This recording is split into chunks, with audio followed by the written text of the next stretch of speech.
Chat GPT. బహుశా ఈ పేరు తెలియని వాళ్ళు ఉండరేమో కదూ. ప్రపంచాన్ని ఒకేసారి మార్చేసిన ఈ టెక్నాలజీ వెనుక ఒక పెద్ద సామ్రాజ్యాన్ని ఢీకొట్టిన ఓ చిన్న స్టార్టప్ కథ ఉంది.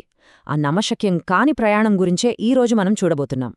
ఇక్కడ ఒక విచిత్రమైన విషయం ఏంటంటే, ఆధునిక ఏఐకి పునాది వేసింది గూగుల్. మరి వాళ్ల దగ్గర టెక్నాలజీ ఉండి కూడా చాట్ జీపీటీ లాంటి దాన్ని వాళ్ళెందుకు బయటకు తీసుకురాలేకపోయారు? అసలు ఏఐ రేస్లో వాళ్ళు ఎలా వెనకబడిపోయారు? ఈ ప్రశ్నే మన కథకు మూలం. ఈ మొత్తం కథను అర్థం చేసుకోవాలంటే మనం కాస్త టైం ట్రావెల్ చేసి వెనక్కి వెళ్ళాలి. సరిగ్గా 2016వ సంవత్సరానికి. ఆ రోజుల్లో ఏఐ ప్రపంచంలో గూగుల్ ఒక రారాజు. వాళ్లు సాధించిన ఒక విజయం మనిషికి మెషీన్కి మధ్య ఉన్న గీతనే చెరిపేసింది. మనం చూస్తున్నది గో అనే గేమ్. ఇది చాలా పురాతనమైన, ఇంకా చెప్పాలంటే ప్రపంచంలోనే అత్యంత క్లిష్టమైన బోర్డ్ గేమ్. గూగుల్కి చెందిన ఆల్ఫాగో అనే ఏఐ వరల్డ్ ఛాంపియన్ లీ సడోల్ను ఓడించి చరిత్ర సృష్టించింది. ఇది కేవలం ఒక ఆటలో గెలుపు కాదు, మనిషి తెలివితేటల మీద ఒక మెషీన్ సాధించిన అద్భుతమైన విజయమది. ఈ విజయం ఎంత గొప్పదో అర్థం కావాలంటే దీన్ని చెస్తో పోల్చి చూడాలి. చెస్లో మొదటి 2 వెత్తుల తర్వాత దాదాపు 400 అవకాశాలుంటాయి. అదే గోలో అయితే ఆ సంఖ్య 1,29,000కు పైనే. అంటే ఎంత తేడానో చూడండి. అంత సంక్లిష్టమైన ఆటను ఒక ఏఐ జయించిందన్నమాట. నిజానికి ఒక అంచనా ప్రకారం ఈ విశ్వంలో ఉన్న అణువులన్నిటినీ కలిపినా గో గేమ్లో సాధ్యమయ్యే ఎత్తుల సంఖ్యతో సరిపోల్చలేమట. అంతటి ఊహకందని ఆటను గూగుల్ డీప్ మైండ్ సాధించింది. ఇంకేముంది, ఏఐ భవిష్యత్తు మొత్తం వాళ్ల చేతుల్లోనే ఉందని ప్రపంచమంతా నమ్మింది. సరే, ఇంత శక్తివంతమైన టెక్నాలజీ, భవిష్యత్తుకు తాళం చెవి అన్నీ గూగుల్ చేతిలోనే ఉన్నాయి.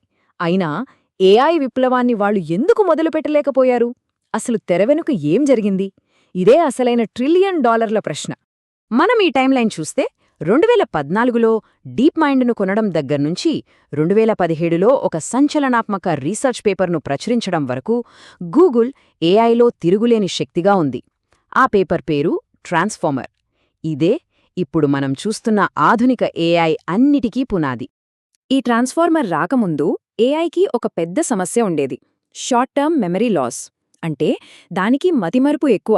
ఒక పొడవైన వాక్యాన్ని చదువుతున్నప్పుడు చివరకు వచ్చేసరికి మొదట ఏముందో మర్చిపోయేది. దీంతో అసలు అర్థమే మారిపోయేది. ఉదాహరణకు, పిల్లి చాపమీద కూర్చుని అది పారిపోయింది అనే వాక్యముందనుకుందాం.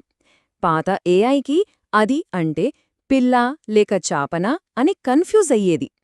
కాని ట్రాన్స్ఫార్మర్ అలా కాదు. అది మొత్తం వాక్యాన్ని ఒకేసారి గ్రహించి పదాల మధ్య సంబంధాన్ని పర్ఫెక్ట్గా పసిగడుతుంది. ఇది ఏఐ భాషను అర్థం చేసుకునే పద్ధతిలోనే ఒక విప్లవం. ఇక్కడే అసలు చిక్కుముడి ఉంది. ఒక విప్లవాత్మక టెక్నాలజీ వాళ్ల దగ్గరే ఉంది. ప్రపంచంలో ఎవరి దగ్గర లేనంత డేటా ఉంది. చేతిలో $90 బిలియన్ డబ్బుంది. అన్నీ ఉన్నా గూగుల్ ఎందుకు మౌనంగా ఉండిపోయింది? సమాధానం ఒకటే పదం: భయం. దీన్నే ఇన్నోవేటర్స్ డైలమా అని పిలుస్తారు. చూడండి, గూగుల్ ఒక పెద్ద సామ్రాజ్యం. వాళ్ల ఏఐ ఏదైనా చిన్న తప్పు చేసినా కంపెనీ పరువు మొత్తం పోతుంది, స్టాక్ మార్కెట్ పడిపోతుంది. అన్నింటికన్నా ముఖ్యంగా వాళ్ల ఏఐ నేరుగా సమాధానాలివ్వడం మొదలుపెడితే ఇక గూగుల్ సెర్చ్ ఎవరు వాడతారో? వాళ్ల యాడ్స్ వ్యాపారం ఏమైపోవాలి? ఈ భయాలే వాళ్లని ముందుకు వెళ్లకుండా కట్టిపడేశాయి. గూగుల్ ఇలా భయంతో బిగుసుకుపోయిన సమయంలోనే టెక్ ప్రపంచంలో మరో మూల ఓ తిరుగుబాటు మొదలైంది. ఒక డేవిడ్ గోలియత్ను ఢీకొట్టడానికి సిద్ధమవుతున్నాడు. అది 2015. శామ్ ఆల్ట్మన్ మరియు ఎలాన్ మస్క్ ఇద్దరూ సమావేశమయ్యారు. ఏఐ రంగంలో గూగుల్ ఒక నియంతలా మారబోతోందని వాళ్లకి అర్థమైపోయింది. దీన్ని ఇలాగే వదిలేయకూడదని, దానికి పోటీగా నిలబడాలని వాళ్లు నిర్ణయించుకున్నారు.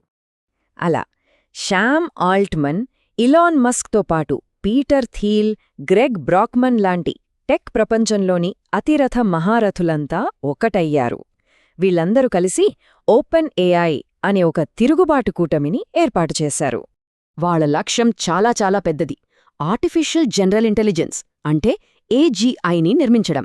ఇది మనలాగే ఆలోచించగల ఏఐ.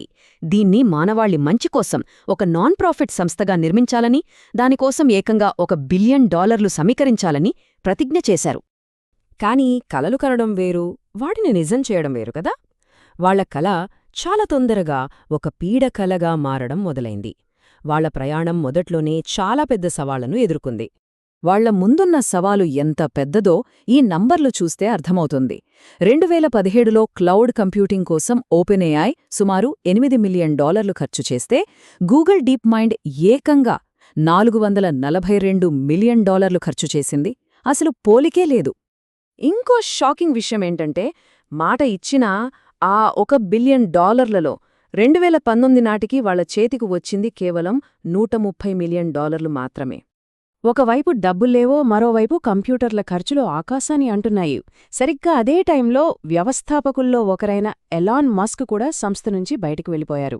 ఇంకేముంది, ఓపెన్ఏఐ కథ దాదాపు ముగిసిపోయిందని అందరూ అనుకున్నారు. అంతా అయిపోయింది, ఇక వీళ్ల షాపు మూసేయడమే అనుకుంటున్న టైంలో కథలో ఒక ఊహించని భారీ ట్విస్టొచ్చింది. వాళ్లని కాపాడటానికి ఒక రక్షకుడొచ్చాడు. అవును, ఆశలన్నీ అడుగంటిన సమయంలో టెక్ ప్రపంచంలోని ఓ పెద్ద శక్తి వాళ్లకు అండగా నిలబడింది. ఆ శక్తే మైక్రోసాఫ్ట్. 2023లో ఓపెన్ఏఐలో ఏకంగా $10 బిలియన్ భారీ పెట్టుబడి పెట్టింది. ఒక్క పెట్టుబడి మొత్తం ఆట స్వరూపాన్నే మార్చేసింది. సీన్ మొత్తం రివర్స్ అయిపోయింది. ఆ తర్వాత ఏం జరిగిందో మనందరం చూస్తూనే ఉన్నాం.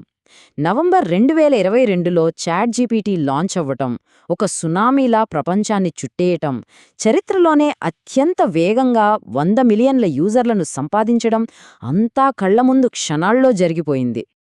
సో ఓపెన్ఏఐ మొదటి రౌండ్లో గెలిచింది నిజమే, కానీ అసలైన యుద్ధం ఇప్పుడే మొదలైంది.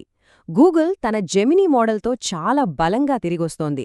మరి ఓపెన్ఏఐ తను మొదలుపెట్టిన ఈ ఏఐ యుద్ధంలో చివరి వరకు నిలబడగలదా? అది కాలమే నిర్ణయించాలి.